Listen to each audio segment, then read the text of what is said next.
बिस्मिल्लाहिर्रहमानिर्रहीम, अस्सलाम वालेकुम। Welcome to mama's cooking. आज जो रेसिपी मैं आपके साथ शेयर करने जा रही हूँ वो है टमाटर की चटनी। बहुत ही ज़बरदस्त और शानदार बनने वाली है। आप इसे डिफरेंट तरीके से यूज़ कर सकते हैं। चावल के साथ खाएं, रोटी के साथ खाएं, फ्राइज़ के साथ खाएं। बहुत ही ज़बरदस्त टेस्ट और जो है ईज़िली बन जाएगी। इंग्रेडिएंट्स जो इसमें हम यूज़ कर रहे हैं, इसमें मैंने 3 अदर टमाटर लिए हैं, लहसुन लिया है, प्याज लेना है आपने और हरी मिर्च इसमें जाएगी, धनिया और पुदीना। तमाम चीज़ें अच्छे से आपने वॉश कर लेनी है। एक लिया है मैंने ब्लेंडर, इसमें जो है टमाटर के हाफ पीसेस करके 4 से 5 अदर स्मॉल पीसेस करके इसमें ऐड कर देंगे। टिप जो है इसकी टमाटर की हम रिमूव करेंगे।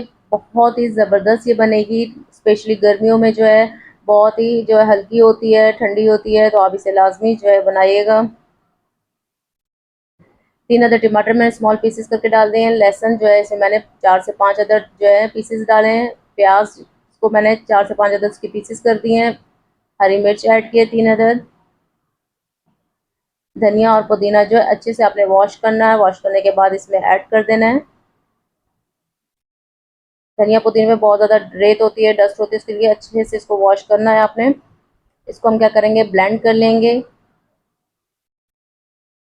जी, यहाँ पे ब्लेंड हो चुका है अच्छे से। तमाम चीज़ें जो हमारी बहुत प्रॉपर जो है ब्लेंड हो गई है। इसमें हम अब ऐड करेंगे स्पाइसेस। रेड चिली फ्लेक्स मैंने यहाँ पे ऐड किया है हाफ टी स्पून। अजवाइन ऐड किया है हाफ टी स्पून। सॉल्ट जाएगा हाफ टी स्पून।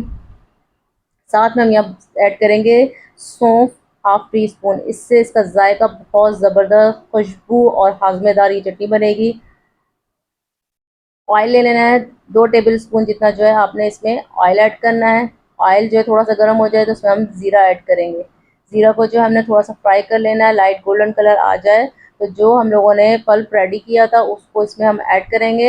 एकदम से सारा नहीं डालना। अब फ्लेम जो है आपने मीडियम रखनी है, हाई फ्लेम पे नहीं रखना, और हाफ ऑफ करके पल्प डालना वरना छींट उड़ेगी।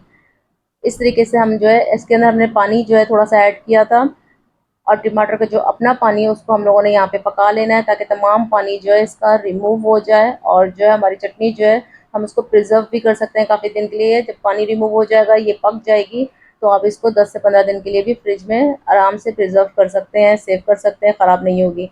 अच्छा देखिए, तमाम पानी जो है 10 मिनट में ये रिमूव हो गया है। टेस्ट जो है टमाटर का पक गया है, टमाटर का अपना पानी भी जो है पक के रेडी हो गया है। 10 मिनट बाद जो है हमारी चटनी बिल्कुल रेडी थी। बहुत ही ज़बरदस्त इसका लुक आया है, बहुत ही ज़बरदस्त इसका टेस्ट डेवलप हुआ है। नमक और मिर्च जो है आप अपने हिसाब से भी डाल सकते हैं, जैसे आपको पसंद है, कम ज़्यादा कर सकते हैं। अपना ख्याल रखिएगा। अल्लाह हाफिज़।